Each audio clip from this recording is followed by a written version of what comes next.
Welcome class 7 Sakina public school. Students, हम आज अपना केमिस्ट्री का नया चैप्टर शुरू कर रहे हैं। चैप्टर नंबर 3 है और इस चैप्टर का हेडिंग है एलिमेंट्स, कंपाउंड्स एंड मिक्सचर्स। इन तीनों चीज़ों के बारे में बात करने से पहले हमको ये जानना चाहिए कि ये तमाम चीज़ें मैटर है। मैटर की डेफिनेशन आपको पता है, anything that has mass and occupies space. तो जितने भी ये हम पढ़ेंगे, एलिमेंट हो, कंपाउंड हो या मिक्सचर्स हो, ये मैटर हैं। और मैटर के बारे में हम उससे आगे जब बढ़ते हैं, जब स्पेस और मास की बात खत्म हो जाती है, तो हम फिर कहते हैं कि matter is made up of extremely small particles called atom. अब आप देखिए, जब हम ये कह देते हैं कि एक्सट्रीमली स्मॉल पार्टिकल्स के जरिए बनाया गया है मैटर को, तो फिर इसमें सारा तमाम चीज़ें, चाहे वो एलिमेंट्स हों, चाहे वो कंपाउंड्स हों, चाहे वो मिक्सचर्स हों, ये सब टाइनी पार्टिकल्स या एटम से मिलकर बनते हैं। अब जरा इसको और आगे बढ़ें, यानी मैटर की यहाँ पर हम दो टाइप्स की बात करेंगे। पहला टाइप होगा उसमें इम्प्योर मैटर और या इम्प्योर सब्सटेंसेस, और दूसरा होगा प्योर सब्सटेंसेस। तो हमको ये भी जानना पड़ेगा कि आखिर ये इसमें इम्प्योर और प्योर क्या है।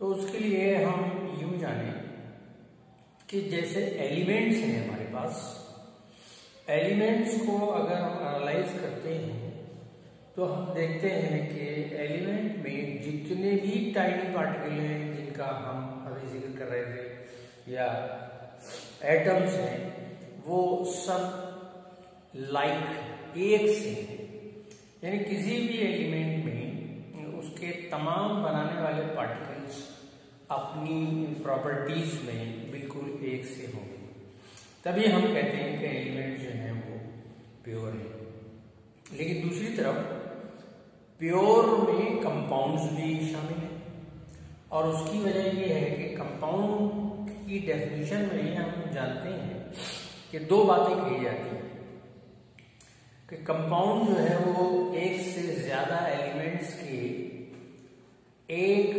डेफिनेट प्रोपोर्शन में मिलने से बनता है। यानी अगर हम किसी कंपाउंड को देखें, उसको एनालाइज करें, तो उसको बनाने वाले इंग्रेडिएंट या उसको बनाने वाले कंस्टिट्यूएंट एलिमेंट्स एक डेफिनेट, एक खास प्रोपोर्शन, एक खास मिकदार में मौजूद मिलेंगे।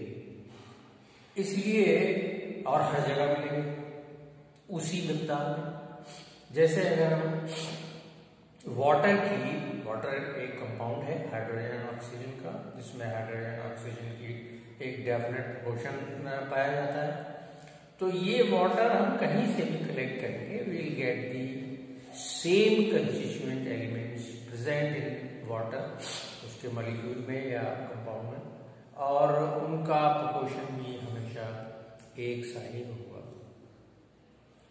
तो कंपाउंड भी प्योर हुए, क्योंकि जब उसमें कोई बदलाव देखने को नहीं मिलेगा, खाली हम ये कह रहे हैं कि कंपाउंड जो है एक से ज्यादा, दो या दो से ज्यादा एलिमेंट के मिलने से बनता है, एलिमेंट के मिलने से बनता है, और ये एलिमेंट एक डेफिनेट प्रोपोर्शन में होते हैं, एक खास मकदार में होते हैं, और हमेशा वैसे ही मिलेंगे।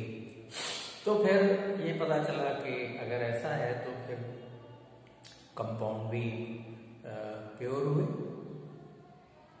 उसके बाद एक चीज और आती है जिसको हम कहते हैं मिक्सचर। लेकिन मिक्सचर जो है वो इम्प्योर सब्सटेंसेस में गिना जाता है। देखिए कैसे, जैसे आप अगर आप शुगर लें, तो शुगर एक कंपाउंड है, कार्बन, हाइड्रोजन और ऑक्सीजन के एटम्स इसमें मिलेंगे, लेकिन ये हमेशा एक डेफिनेट प्रोपोर्शन में मिलेंगे। तो ये तो प्योर हुआ। और वाटर लेंगे हम, तो वाटर भी जो है वो एक प्योर कंपाउंड है, H2O, हाइड्रोजन और ऑक्सीजन से मिलकर बनाता है। लेकिन अगर हम इन दोनों को मिलाकर एक सॉल्यूशन तैयार करेंगे तो वो इम्प्योर सब्सटेंसेस की कैटेगरी में आ जाएगा। ऐसा क्यों? क्योंकि मिक्सचर, शुगर और वाटर का मिक्सचर बनाने के लिए किसी के ऊपर दबाव नहीं है कि इतना इतना लेना है शुगर और इतना पानी। मैं मिक्सचर बनाऊंगा शुगर और वाटर का, तो उसमें शुगर वाटर की क्वांटिटी कुछ भी हो सकती है। आप बनाएंगे तो वो भी अलग हो सकती है, तो उसमें डिफरेंस आ सकता है। तो फिर ऐसी चीजें जो है मिक्सचर कहलाती हैं। जैसे एयर को हम कहते हैं, air is a mixture of gases, लेकिन जो गैसेस हैं वो तो सब प्योर हैं, लेकिन एयर में इनकी अपनी क्या मिकदार है, क्वांटिटी क्या है, ये डिपेंड करता है। इसलिए एयर को हम प्योर सब्सटेंस नहीं मानते, बल्कि हम इसको मानते हैं इम्प्योर सब्सटेंस, क्योंकि इसमें ऑक्सीजन होगी, इसमें नाइट्रोजन होगी, ये सब एलिमेंट हैं, प्योर एलिमेंट है। इसमें कार्बन डाइऑक्साइड और कंपाउंड है, और गैसेज नियॉन वगैरह, हीलियम वगैरह थोड़ी मात्रा में मिलती है।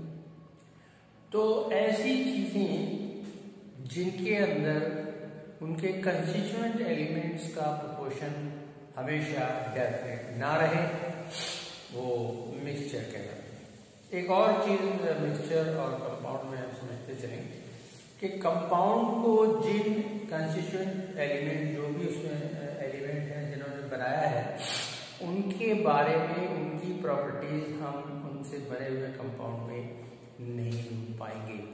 लेकिन कार्बन डाइऑक्साइड, ऑक्सीजन, नाइट्रोजन और कुछ इनर्ट गैस के जरिए बनाई गई एयर को हम प्योर इसलिए कह रहे हैं कि इसमें इन चारों चीजों की मात्रा या क्वांटिटी वेरी कर सकती है।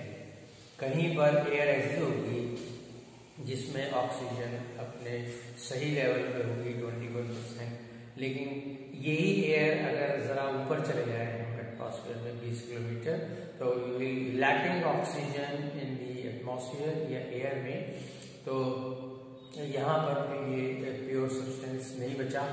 इसी तरह से अगर हम अर्थ पर भी कहीं पर ऐसी जगह जैसे जहाँ पर बहुत सारे पेड़ हों, वहाँ पर भी ऑक्सीजन की मात्रा बढ़ती हुई दिखाई देगी और कार्बन डाइऑक्साइड की मात्रा घटती हुई दिखाई देगी।